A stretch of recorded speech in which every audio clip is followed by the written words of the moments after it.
first test of the atomic bomb in the New Mexico desert. On the 16th of July 1945, US scientists detonated the world's first nuclear device. Never before had such an enormous amount of destructive potential been released. 3 weeks later, the United States dropped 2 bombs on Hiroshima and Nagasaki, killing more than 200,000 people. World War II ended, and the world changed forever. So this was the first real opening salvo of the nuclear arms race. 80 years on, 9 countries have nuclear weapons. Researchers estimate the global total is more than 12,000. Each dot in this graphic represents 10 nuclear warheads, either ready for use, in storage, or retired. So how did these countries get nuclear weapons? And why are others being stopped? I've been saying for 20 years, maybe longer, that Iran cannot have a nuclear weapon. I've been saying it for a long time. As the Second World War was replaced by the Cold War, the development of nuclear weapons focused on expanding their destructive power. So there are 2 types of nuclear bomb. A fission bomb, which is where atoms of uranium or plutonium are split, and that releases energy. The energy then can potentially cause a chain reaction. And then fusion bombs, where atoms are fused together, and that's similar to the process that happens in the sun. The bombs dropped in 1945 were fission bombs. From the early 1950s, most of the weapons being built were fusion bombs, and these were exponentially more powerful. Mindful of this, in 1953, US President Dwight D. Eisenhower gave a speech to the United Nations which would launch what became known as the Atoms for Peace initiative, to try and steer nuclear development towards energy and research. This fission material would be allocated to serve the peaceful pursuits of mankind. The International Atomic Energy Agency was formed, which would become the UN's nuclear watchdog. But the nuclear arms race accelerated, centred on a new idea: mutually assured destruction. They believed that it was so awful, so terrible, that it could never be used again in conflict. And therefore, this would essentially deter or prevent war. The UK, France, and Russia developed their own nuclear weapons, as did China with Soviet help. By the 1960s, these countries had joined the US as the 5 nuclear-armed powers. And amid fears that number could keep rising, the UN drew up an agreement to try and halt nuclear expansion. It was called the Non-Proliferation Treaty, or NPT. It basically says that anybody who has tested a nuclear weapon by 1967 is allowed to keep and have nuclear weapons. They're called the nuclear weapon states. And anybody else who has signed the treaty is not. The NPT also sought to reduce the global stockpile of nuclear weapons. The central bargain of the NPT is that those 5 nuclear-armed states work in good faith towards nuclear disarmament. Most countries signed the treaty, but not all. South Africa didn't, and in the 1970s and 80s developed a secret nuclear weapons program. But by the end of apartheid, the weapons had been dismantled. And that still stands out as a pretty significant outlier in the nuclear age, of a state that built its own nuclear weapons and then decided to disarm. South Africa would go on to sign the treaty. And in the 1990s, after the collapse of the Soviet Union, newly independent Ukraine, Belarus, and Kazakhstan also signed, after agreeing to give up nuclear arms they'd inherited from the Soviet Union. But there are 3 countries who didn't sign in the 1960s and still haven't today.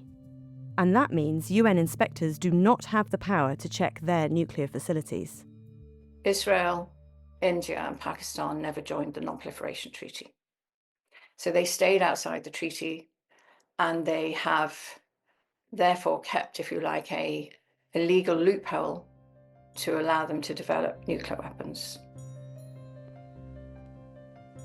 On the 14th of May, 1948, Israel declared its independence following a UN vote to partition Palestine, which had been administered by Britain. The next day, it was attacked by the armies of 5 Arab nations who opposed the partition. The fighting ended in a series of uneasy armistices in 1949. But Syria and Iraq have technically been in a state of war with Israel ever since.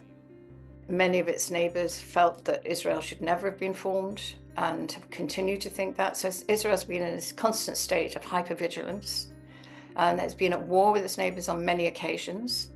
And this led to an exploration of developing nuclear weapons for itself. In the late 1950s, with help from France, Israel started work on a secret nuclear facility at Dimona. Israel said the centre was for nuclear energy research. Many suspected Israel was in fact trying to build a bomb. Israel has always maintained a policy of strategic ambiguity around nuclear weapons, never confirming or denying their existence. So officially, we don't know very much about the Israeli nuclear program. What we do know is from various leaks and from a former scientist called Mordechai Vanunu. Mr. Vanunu had been a technician at the Dimona reactor, and the details he leaked to a British newspaper in 1986 gave no doubt that Israel had a major nuclear capability. For this, he was imprisoned in Israel for 18 years and was released in 2004. Since the article was published, there is no more any secrets. All the secret was published is in the hand of all the world. And now everybody knows it has nuclear weapons, even though it doesn't say it does explicitly. This does have a effect for it where it gets sort of the benefits of nuclear weapons. The threat is there, but it doesn't necessarily get the consequences of being an unsanctioned nuclear regime. The countries around it, of course, don't like that it has nuclear weapons at all. They consider this total hypocrisy.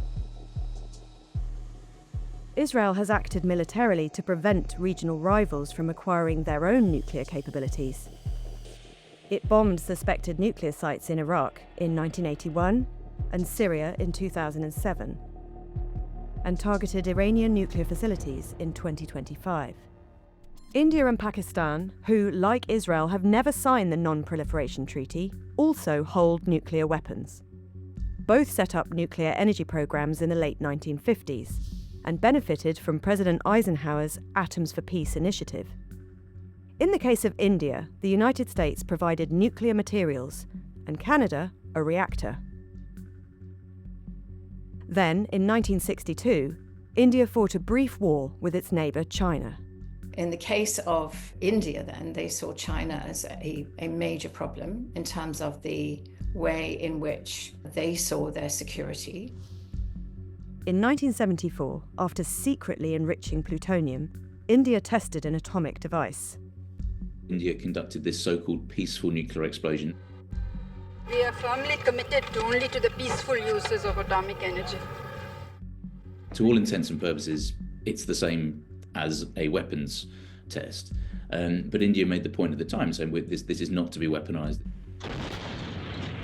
India had fought a war with its neighbour Pakistan 3 years earlier, and the explosion heightened tensions. Pakistan then, of course, saw India as its enemy and decided that they needed to get a nuclear weapon. This motivated Pakistani nuclear physicist Abdul Qadir Khan to gather secret plans for his country. He was working for a uranium enrichment site in the Netherlands and was able to smuggle information back to Pakistan. Its ally China also provided nuclear knowledge in the late 1980s, but the Chinese have always maintained any aid was only for energy purposes. Both India and Pakistan made very public shows of force in May 1998. The Indian government decided to do an overt nuclear weapons test, shortly followed by the Pakistanis, and then that this would transform South Asia into a nuclear-armed region. A.Q. Khan then sold Pakistan's knowledge to other countries, including North Korea, which would become the 9th nuclear-armed state in 2006. But its nuclear history began decades before. So North Korea started on a path towards nuclear technology a very long time ago, like the 1950s. They don't seem to have had a really dedicated weapons program until maybe the 1970s, but they had a very long gestation, and they were getting assistance from the Soviet Union at times on the sort of peaceful side of the program. North Korea built on the foundations laid by the Soviet Union and, with help from A.Q. Khan, diverted their nuclear technology to make weapons. Though originally a signatory of the Non-Proliferation Treaty, North Korea pulled out in 2003, blaming US and South Korean joint military exercises. North Korea decided it didn't want the inspectors anymore, so it threw them out and then tested nuclear weapons. It probably took the North Koreans something like 50 years to get in a position by 2006 to explode a nuclear device. For some, North Korea serves as a cautionary tale, and there are fears about another country developing a nuclear bomb: Iran. Could Iran do that? Yes, probably. It would cause enormous amounts of diplomatic problems. Iran would move into a category probably very similar to North Korea. Iran was also part of the Atoms for Peace program, receiving a nuclear reactor from the US in 1967, and it signed the Non-Proliferation Treaty a year later. So legally, Iran is not allowed to develop nuclear weapons. Although Iran has allowed UN inspectors into its nuclear sites, the US and Israel have accused it of hiding a weapons program. In 2002, US satellites captured images of secret nuclear facilities near the towns of Arak and Natanz. It would later emerge this was a uranium enrichment plant, built in significant part on designs and material first supplied by A.Q. Khan. In 2009, satellites captured images of a facility at Fordo. This site deepens a growing concern that Iran is refusing to live up to those international responsibilities, including specifically revealing all nuclear-related activities.